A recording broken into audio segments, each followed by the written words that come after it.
Greetings all, and welcome back to Globb's Gaming Channel. I'm going to let you into a little secret. I'm going to let you into one of my guilty pleasures. There aren't many in life, and this one, this little baby, this little beauty right here, this big, fat, chunky tank's worth of sexiness is one of my guilty pleasures. It's a KV-1, for those of you who don't know what it is. It's a Russian Tier 5 heavy tank, and to be honest with you, it's an absolute pleasure to bezz around in this little thing. It's one of those tanks when you have a really crappy day and you just think, you know what, let's just take something out that's reliable, reasonably strong, Stronk if you are Russian, and just have a giggle with it. I don't take this tank seriously in any way, shape or form. This is my screw it, let's go and have a bit of fun. Along with its bigger brother, the KV-2. More on him later. I'm going to do another little bit of a look at him in the very near future. But back to it smaller bit. If you look at it closely though, it's exactly the same hull. But with a different turret. Okay, let's have a quick look at it before we go into battle. Okay, 640 health, which for tier 5, that's not bad at all. Let's just put it into perspective. If we go and have a look at the Germans, who are notorious for having the highest amounts of health, they don't actually, hell they do, 3001 H. Has 600 health. Okay, as standard. I think the KV-1 has one of the highest health pools at tier 5 in the game. Now, probably the internet trolls are now going to be lashing their teeth and going, actually Globbs, it's this, that, the other. I don't care, I haven't had a look, but it's really high and it's really, really useful. The T1, nope, that's got 600. The French, the BDR, no, he's got 600 as well. Now with their top turrets, you know, they might be slightly around that area, but it's good heavy tank health anyway. So, it's pushed around, it weighs, well, in my setup, 50 tons, pushed around by a 500 horsepower engine. It's not the quickest off the lights. However, it will do its top speed, as I'll show you in the video. Okay, it will do its top speed. Its maneuverability is not great. It's Russian, it's heavy. Hey-ho, the armour. Hull armour, 75 at the front, 75 at the side, 70 at the rear. That's very good. That is very good. Let's just compare that to the German again. Let's just have a look at the German, because they're notorious for having good armour. 50mm all round. Yeah, it's a very heavily armoured vehicle, this thing. And it has no notable weak points in the hull. I mean, it's got the obvious machine gun ports and all this kind of stuff, but it's equally armoured all the way around. I have an absolute devil of a time with these things, with things like the Panzer 1C. If I get in a tier 5 game with the Panzer 1C, I shit bricks when I see one of these coming around the corner. Some of the boys in the clan, T-Demon especially, can vouch for this because we were in a platoon with 2 Panzer 1Cs, we went around the corner, and there was a KV-1. And it didn't end well. I won't be showing the game, let's just leave it at that. The turret armour is 110mm, which is absolutely amazing. And the frontal gun mantler is humongous. It's basically most of the turret. This area here is most of the turret. If you shoot the cheeks, you're probably going to bounce because of the sloping of it. Very, very difficult to penetrate a KV-1's turret, and it's rounded at the back as well. The sides, you've got a good chance of doing so if you get it to the side, but the front, keep a gun pointing at them, keep angling it, keep wiggling the gun, you know, you've got a high chance of bouncing. Choice of armaments then. You've got a choice, basically, of these two guns. You use the 85mm, or you can use the derp gun, as it were. Now, me personally, it's a fun tank, I go for the derp gun. The 85 is not that bad, however. It's got 120mm of penetration. The only thing I've got against this gun, it would struggle to penetrate another KV-1 with it. But the derp, it fires HE, so therefore you don't care. The alpha damage on the 85mm, not great, but you're firing 12 rounds a minute. Not too bad at all. Now, the accuracy, it's Russian. The accuracy on the derp gun, it's absolutely garbage. 0.57 with a 2.9 second aiming time. The thing is with the HE, all you've got to do is hit them. That's all you've got to do. You've got to hit them. So I personally use the 122mm U11 gun. It does give you potential damage of 560 and a minimum damage of 338, which is going to wreck most tanks at tier 5 if it penetrates. Your standard ammunition hasn't got the greatest amount of penetration. between 46 and 76 millimeters, but the heat ammunition, which as you can see here, I take an equal split of heat of each. I'll take 25 HG and 25 heat. Stop your booing at the back. It's my fun tank. I take this stuff simply because this thing can face tier 7. And if you face tier 7 and you've only got this shit loaded, you're in trouble.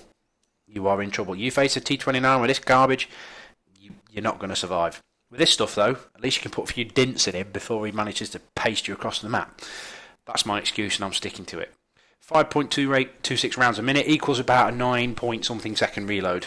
Not that significant. You just have to time your shots. 24 degree turret traverse.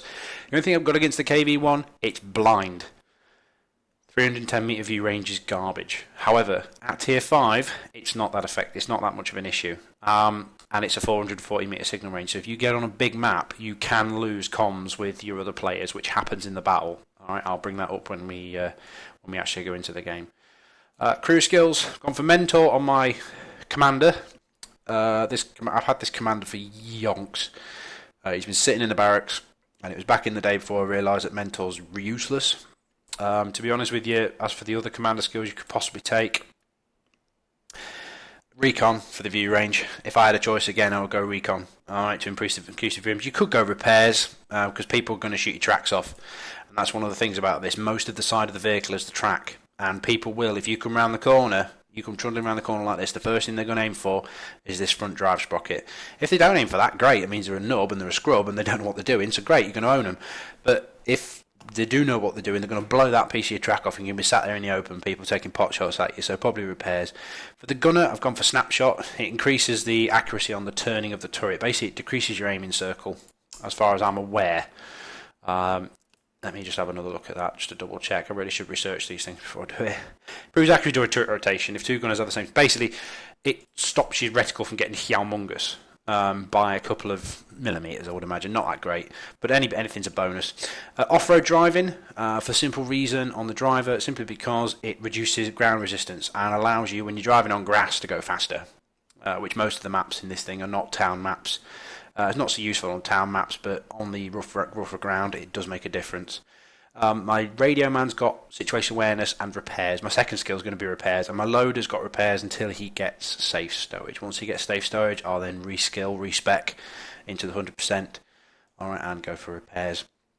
Modules, I've basically bastardised this from other tanks that I've sold. Improved vents, rammer, and gun lane drive. Reduces the aiming time. Anyway, enough babbling about the tank. Alright, let's actually get into the game. And here goes nothing. The game in question then.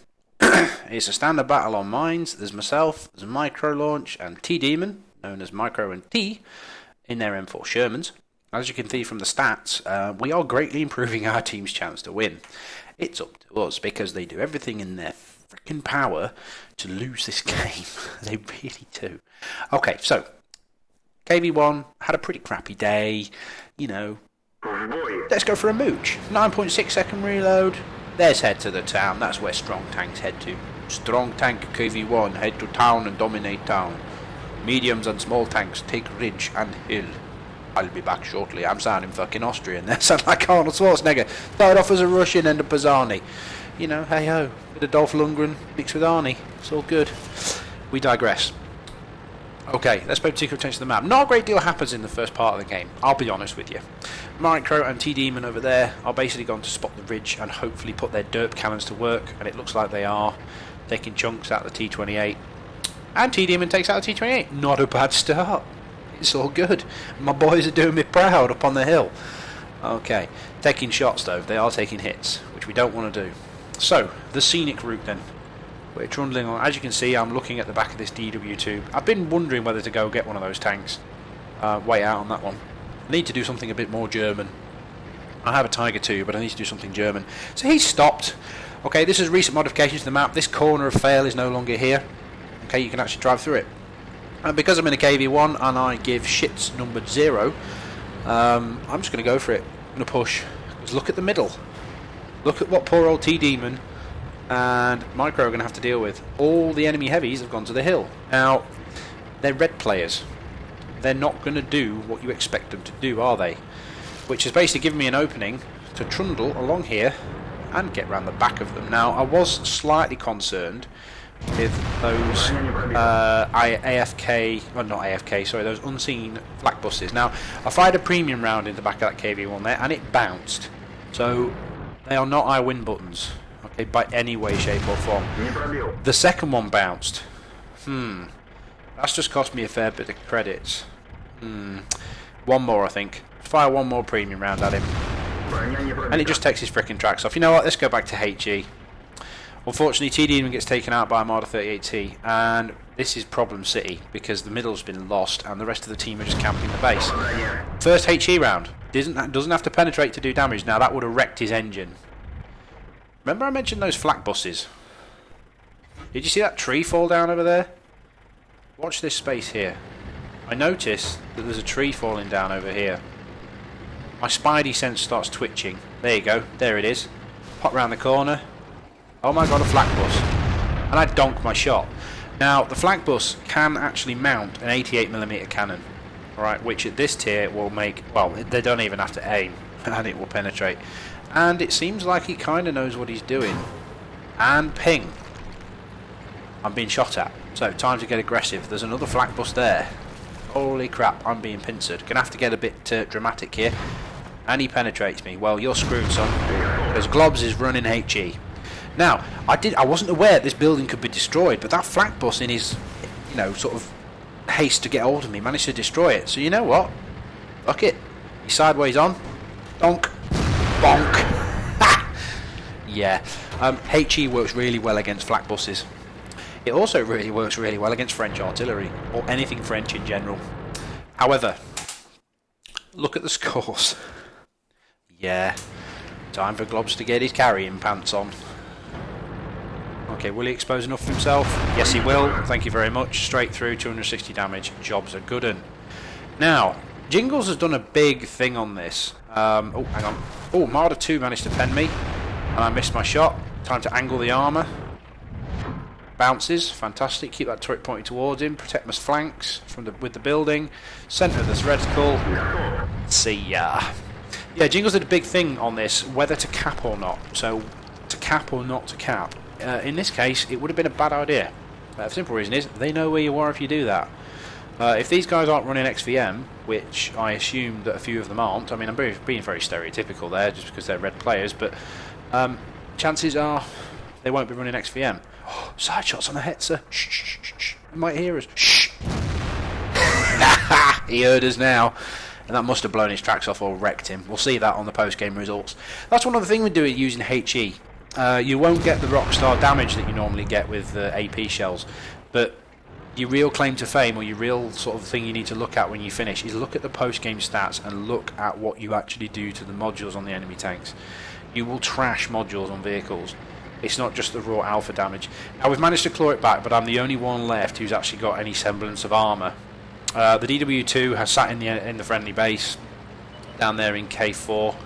Oh, and a Rogue Crusader strikes. Oh, penetrated. That sounded like AP or heat ammo. Sounded like heat ammo there. I'm not 100% sure. No, sounds like standard ammo. I'm lying. He's firing standard ammo. He's picking his shots very well because he's trying to blow my tracks off. Like what I said. Yeah, they're going to try and track you because they know they're going to struggle to pen. Now, the reason I turned my turret there was to try and get him to do exactly what he did there and pop back up again. Yeah, he can still see me, but if I make out like I've forgotten about him and moving on to something else, it might promote him to, or encourage him to come up and take another pot shot. He knows I'm reloading and he makes a classic mistake here. And it penetrates. Ooh, Hetzer! Oh, fuck! Run away! Run away, Globbs! Run away! He made a classic mistake there. He keeps coming up in the same spot. What he should have done was disappeared somewhere else. Now, I don't bother turning my tank round. Remember what I said? It's got exactly the same armour at the back, near enough, as it has at the front. If they hit me on the flat side, I've got problems, but I can use the time lapse here to try and use my time wisely, okay, to try and turn the vehicle round, and that's just achieved my top gun. I'm on one-on-one with a Hetzer and I'm reloading. He shoots my track, and that was a heat round. That was definitely a premium shell. It's got to have been. Did you hear the hiss on that one? That has to, and they're all aiming for my machine gun port, so credit where credit's due, they do know what they're doing. Get the track back up. And let's go hunt myself a Matilda.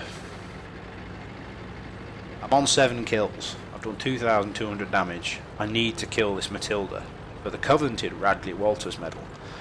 So let's see if I can get him. It's at long range, and it's with a derp gun. We shall see. Oh, he's taking chunks out the DW2. The DW2 is moving, so he is actually active. DW2. That Matilda can penetrate absolutely anything, and I can take 2 rounds from him. I can take 2 shots from him. And I donk my first shot, so it's time to get closer. Get behind the rocks. Use the rocks as much as I can. I don't want to take too long taking my shots. I don't want the DW2 to take chunks out of him and kill him. I do not need him to die right now. Now, do I take the shot or do I wait? I take the shot. Now, in hindsight, I probably shouldn't have done that. I probably should have waited and wait for that DW2 to hit him. So I've got to wait for the reload, and this was tense. Boom, headshot. And I actually got mentioned by the my friendly teammates as well. Big thank you, big shout out to those guys for being sports. Let's back to the post-game stats then. Alright then, post-game stats on that KV-1 game. Don't be fooled, I did not make 124,000 credits. 75,000 of these was from a mission. It did earn me my mastery badge. I did not have it beforehand, which is a big thing. I had a class 1 badge in it, so that earned me my mastery badge.